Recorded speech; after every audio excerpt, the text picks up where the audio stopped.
दोस्तों, क्या इंसानियत खत्म हो चुकी है? आज इस वीडियो के अंदर मैं जिस बारे में आपको बताने वाला हूँ, इसको सुनने के बाद आपका कुछ ऐसा रिएक्शन होगा। सब मर जाए, मतलब दुनिया खत्म हो जाए। मैं मजाक भी नहीं कर रहा हूँ, मैं एग्जैजरेट भी नहीं कर रहा हूँ, वीडियो के लिए भी नहीं बोल रहा हूँ। मैं जेन्युइनली चाहता हूँ कि ये हो जाए। इंसान कितना क्रीपी हो सकता है, ये स्टोरी दिमाग के तार हिला के रख देगी। है जी, पहली लाश है। ये जो देगची में टुकड़े पड़े हैं, किसके टुकड़े हैं? ये पाँव पे हैं। क्या आपने कभी सोचा है कोई इंसान किसी दूसरे इंसान का गोश्त खा सकता है? सुनने में ही ना ये कितना अजीब और क्रीपी सा है। दोस्तों, उमर एक्सपो की आज की इस वीडियो के अंदर आप जानोगे कि किस तरह दो भाई इंसानों का गोश्त पका पका कर खाते थे।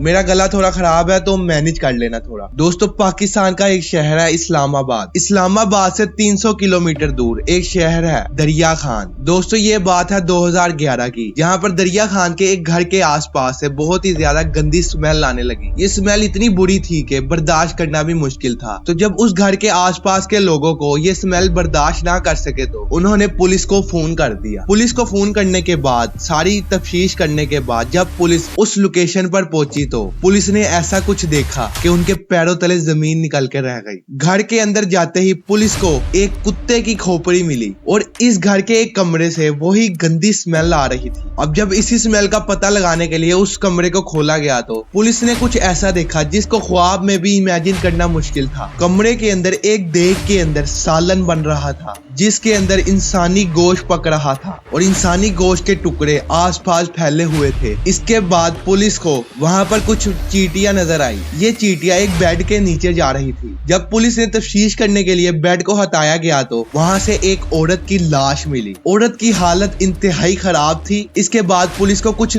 गोश्त बनाने वाला सामान भी मिला, जैसे कि छुरिया, चाकू वगैरह, और इन्हें कुछ कफन भी मिले, यानी कि जब बॉडी को दफनाया जाता है उससे पहले जो व्हाइट कफन दिया जाता है वो भी मिले। इस घर में दो भाई रहते थे। एक भाई का नाम था आरिफ और दूसरे भाई का नाम था फरमान अहमद। ये दोनों भाई यहाँ पर अपनी एक बहन और अपने वालिद के साथ रहते थे। तो पुलिस ने ये सब कुछ देखने के बाद उन दोनों भाइयों को फौरन से अरेस्ट कर लिया और कुछ ही वक्त में ये वाकया इतना मशहूर हो गया कि पूरे पाकिस्तान के कोने कोने तक पहुंच गया मीडिया की मदद से कि दो भाई इंसानी गोश्त खाते हैं। ये बोलने में भी कितना अजीब लग रहा है यार। अब ये दोनों भाई जिस औरत की लाश को पका रहे थे उस औरत का नाम था सायरा। ये औरत कैंसर की वजह से मर चुकी थी। आपको ये तो पता होगा कि सारे मुसलमान अपने मुर्दों को दफनाते हैं, लेकिन जिस वक्त इस औरत की कैंसर से मौत हो चुकी थी, इसको जब रात के वक्त दफनाया गया तो सुबह इसकी लाश उस ग्रेव से मिली ही नहीं। यानी कि ये भाई मुर्दा गोश्त पका कर खाते थे, यानी कि इंसान के मरने के बाद उसको कब्र से निकाल कर ओए होए होए उसका गोश्त पकाकर वो खाते थे। इंसान कितना गिरा हुआ इंसान है यार। इन दोनों भाई के घर के पड़ोसियों ने ये बताया कि इनके इलाके के कब्रिस्तान से, यानी कि जो ग्रेवयार्ड था उस एरिया का, वहां पर से कई लाशें गायब हो चुकी थी। अब उस ग्रेवयार्ड का जो केयर टेकर ने बताया कि इन दोनों भाइयों को इसने कई दफा कब्रिस्तान में देखा था। केयर टेकर ने ये बताया कि इसने कभी इमेजिन भी नहीं किया था कि ये दोनों भाई कब्रिस्तान से मुर्दे निकाल कर उनका गोश्त खाते हैं। एनीवेज, फरमान ने ये बताया कि इसने पहली दफा 2010 में सितंबर के महीने में पहली लाश को ग्रेवयार्ड से चुराया था। ये लाश एक छोटे बच्चे की थी। इसके बाद इन्होंने ये बताया कि ये 100 से भी ज्यादा लाशें कब्रों से निकाल चुके थे। दोस्तों, एक दो नहीं बल्कि 100 से भी ज्यादा। ये दोनों भाई इन लाशों को घर में स्टोर कर लिया करते थे और धीरे धीरे खाते रहते थे। अब इन दोनों की ये करने की वजह क्या थी? इसके पीछे था काला जादू, यानी कि ब्लैक मैजिक।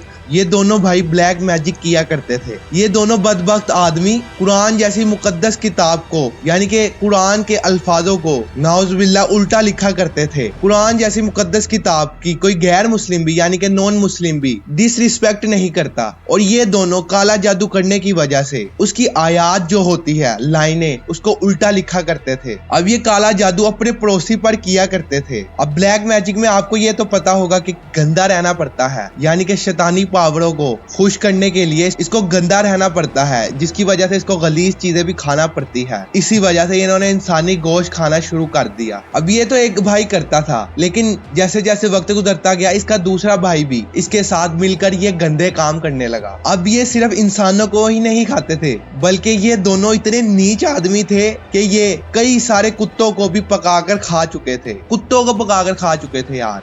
क्या नाम है? मोहम्मद आरिफ। ये क्या किया आपने? जी ये मैंने नहीं किया जी, भाई ने किया। कौन से भाई ने किया? ये पड़ा है। क्या किया इसने?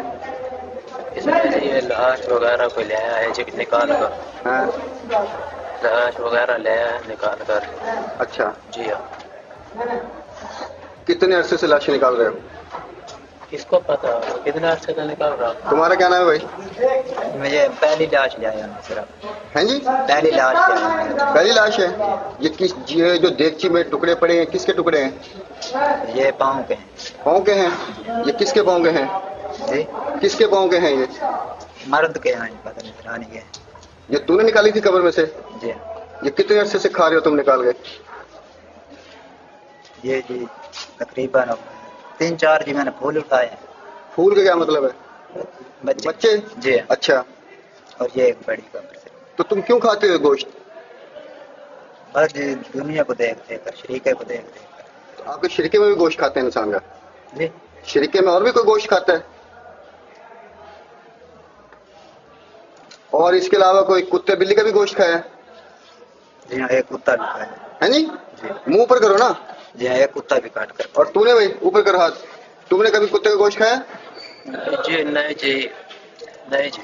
अब ये दोनों भाई शादीशुदा थे, लेकिन इनकी जो बीवियां थी वो इनको छोड़कर जा चुकी थी। अब इन दोनों में से एक भाई नशे का आदी भी था। अब गवर्नमेंट को चाहिए, चाहे वो किसी भी कंट्री की गवर्नमेंट हो, कि ऐसे नशेड़ियों पर नजर रखे ताकि वो दूसरों की जान के लिए तो कम से कम खतरा ना बने। अब ये जब सारा केस सामने आया तो पाकिस्तान के अंदर ऐसा कोई भी कानून नहीं था, यानी कि कोई ऐसा लॉ नहीं था कि अगर कोई इंसान का गोश्त खाए तो इसको क्या सजा दी जाएगी। इसी वजह से इन दोनों भाइयों को सिर्फ 2 साल की सजा मिली। दोस्तों आप सब सोच सकते हैं ऐसा गंदा काम करने वालों को सिर्फ 2 साल की सजा। उसकी वजह ये थी कि इन दोनों भाइयों ने किसी को कत्ल नहीं किया था, बल्कि ये मुर्दे निकालकर उनको पकाकर खाया करते थे। इसी वजह से इन्हें सिर्फ 2 साल की सजा मिली। अब जब 2 साल बाद इनको छूट मिली तो इन्होंने अपनी हरकत नहीं छोड़ी। जब आसपास के घर वालों ने पुलिस को इसकी इत्तला की तो पुलिस जब कार्रवाई करने इनके घर पहुंची तो इन्होंने वही गंदा काम दोबारा से किया हुआ था। इनके घर से एक बच्चे की लाश मिली जिसको ये पकाकर खा रहे थे।